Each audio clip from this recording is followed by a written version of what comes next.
네, 악의적인 허위 왜곡 보도에 대한 징벌적 손해배상 부과 얘기 더 해보겠습니다. 앞서 리포트를 했던 신사 기자가 나와 있습니다. 신 기자, 정청래 더불어민주당 의원이 언론에 대한 징벌적 손해배상 제도 도입 법안을 대표 발의했다고 하는데 일단 법안 내용부터 보고 갈까요?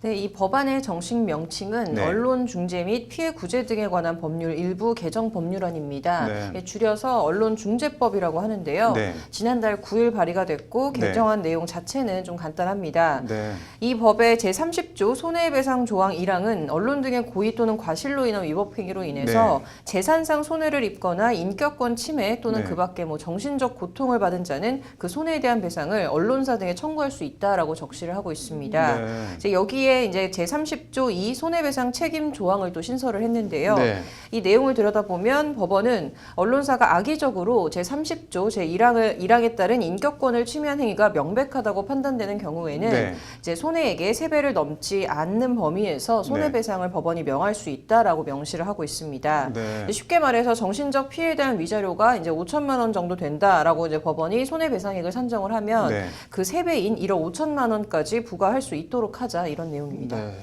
법안에 악의적이라고 표현이 되어 있는데 악의적은 언론사가 뭘 어떻게 하면은 악의적이라고 판단한다는 건가요? 개정안 같은 조 2항에서 네. 제1항에서 악의적이란 허위 사실을 인지하고 피해자에게 극심한 피해를 입힐 목적으로 왜곡 보도를 하는 것을 말한다라고 이제 얘기를 하고 네. 있습니다. 이제 4가지 전제가 있다고 네. 보면 되겠는데요. 허위 사실일 것, 그리고 네. 허위 사실인지 알고 썼을 것, 또 그 네. 목적이 상대에게 피해를 입힐 목적일 것, 네. 또 왜곡 보도일 것, 이 조건들이 충족이 돼야 이제 악의적이 된다라고 볼 수 있습니다. 네. 그래서 한마디로 가짜 뉴스인지 알고도 이제 네. 상대를 물어뜯을 심산으로 허위 왜곡 보도를 했을 경우에 악의적 보도로 간주해서 이 징벌적 손해배상을 내리자 이런 취지입니다. 네. 이게 징벌적 손해배상법이 발의된 게 이번이 처음은 아니죠?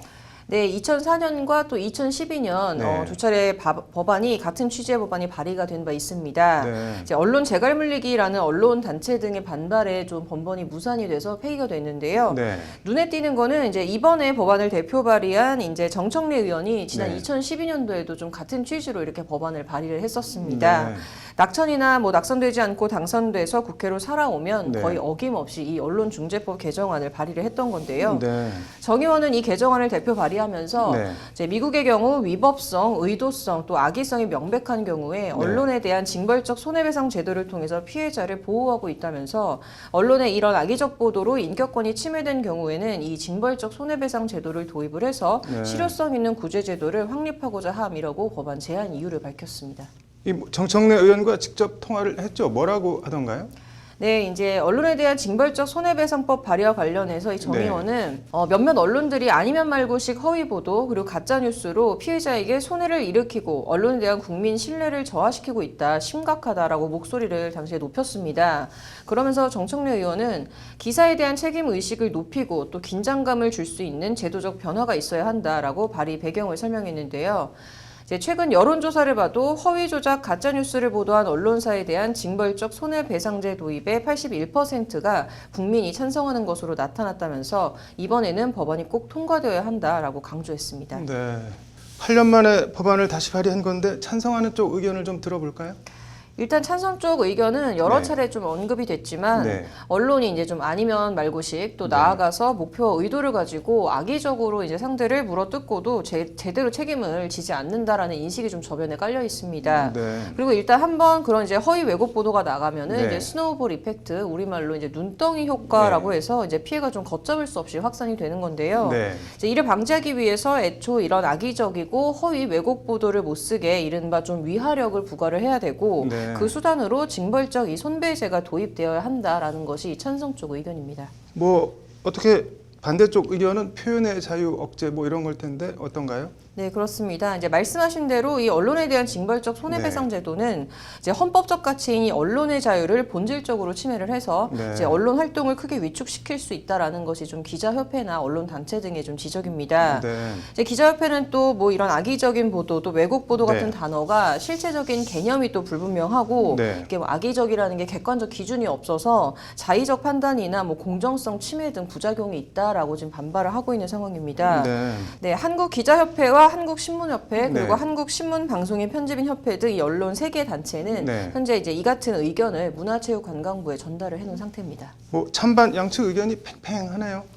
네, 반대쪽 주장에 대해서 이 찬성 쪽은 우리 법원은 현재도 네. 언론에 대해서 이 위법성 조각 사유를 폭넓게 인정하고 있다 보니까 네. 이제 악의적이 자의적으로 해석될 우려나 또 이제 네. 공정성 훼손 우려를 좀 일축을 하고 있습니다. 네. 이제 앞서 언급을 했지만 악의적의 개념을 뭐 네. 3중, 4중 전제를 깔아서 네. 정말 악의적인 허위 왜곡 보도만 악의적으로 판단하도록 했다라는 네. 반박인데요.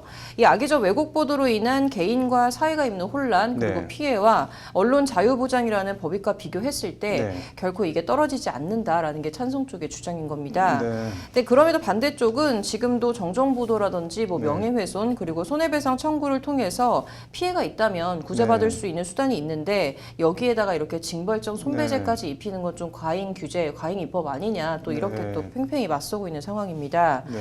근데 기자협회는 그러면서 이제 이미 이게 좀 네. 무리한 입법이다라는 비판 속에 2차례나 이제 입법이 무산이 됐는데 네. 법안이 다시 발의된 데에 대해서 이제 개정 목적의 그런 정당성이나 진정성이 좀 큰 의구심이 든다라고 이제 말하기까지 했습니다. 네. 이거는 뭐 중간은 없어 보이네요.